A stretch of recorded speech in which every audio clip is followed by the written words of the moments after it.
ମା ବଉଳବେଣୀ ମନ୍ଦିର ପ୍ରତିଷ୍ଠା ଉତ୍ସବ।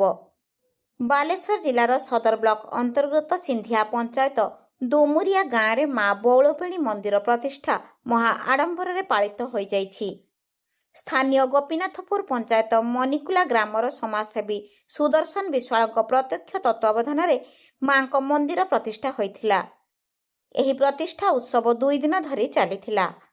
ପ୍ରଥମ ଦିନରେ ଗ୍ରାମର ମହିଳାମାନଙ୍କ ଦ୍ୱାରା ଏକ ପଟୁଆରରେ ସୁସଜ୍ଜିତ କଳସରେ ସ୍ଥାନୀୟ ପୋଖରୀରୁ ପାଣି ଉଠାଯାଇ କଳସ ଶୋଭାଯାତ୍ରା ସହିତ ପୂଜାର୍ଚ୍ଚନା ଆରମ୍ଭ ହୋଇଥିଲା।